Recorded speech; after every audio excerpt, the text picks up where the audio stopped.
Rebuilding trust. If it sounds difficult, that's probably because it is. Faith in crypto has been shaken for some time now, but faith in traditional finance isn't doing great right now either. And while getting the world's economy to a place that helps everybody is probably the ultimate goal, how do we get there? Well, there's one thing that could help that hasn't been talked about for a while. DAOs.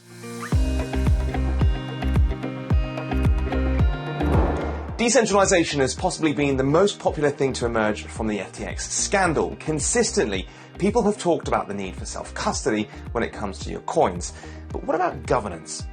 Decentralized autonomous organizations have been trying to solve this for some years. Essentially, they operate with a community that votes on procedures. Participation is usually incentivized with tokens. The idea is that by democratizing governance, better decisions are taken, and the proponents of DAOs say they are more relevant now than ever.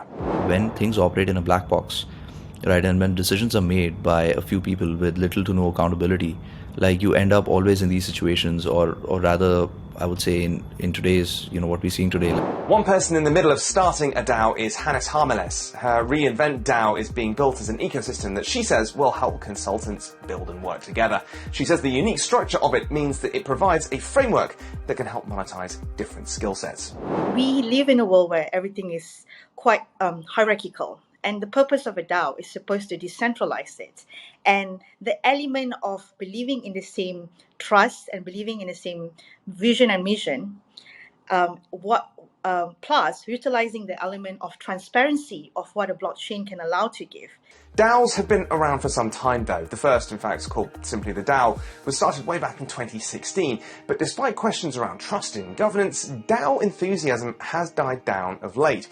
Rick Porter, CEO and co-founder of Web3 social platform Discover, said in a CoinDesk article this month, quote, "Most are created by individuals or groups with a goal they believe others will share, but they often find that members either don't show up at all or don't stick around when they do." This is something Arjun Kalsi from Mantle has also encountered. He told Forkast that sometimes DAO governance can be an impediment to acting quickly as well.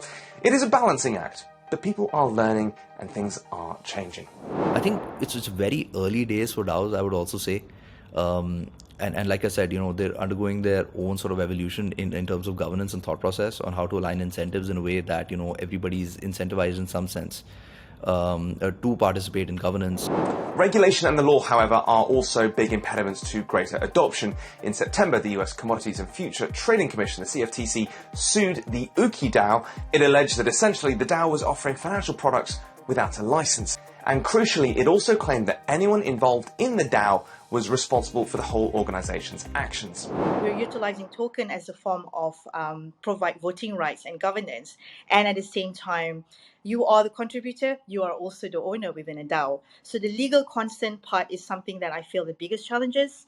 Then it goes to individual liability. Some claim that dialogue and engagement with policymakers could help avoid situations like these, but education more generally also remains an impediment to greater adoption of DAOs, just as others say that it does for the rest of Web3.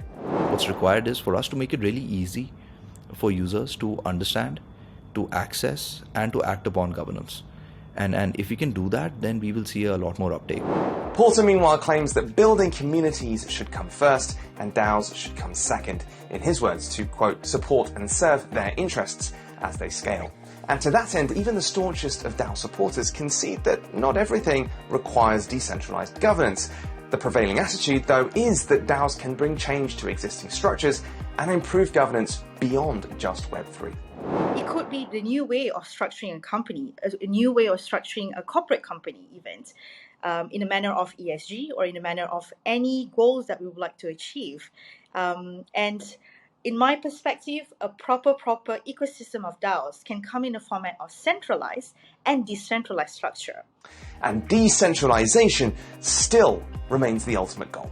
With collective ownership and transparency, you can ensure that there's equitable distribution of whatever value is created within a system. So decentralization is a way forward. DAOs are an implementation of this decentralized thought process. All right, that is it from us for this episode. Do like and subscribe to this video if you want to see more content like it, and let us know your thoughts on what's happening with DAOs, with governance, down below in the comments or wherever you're watching.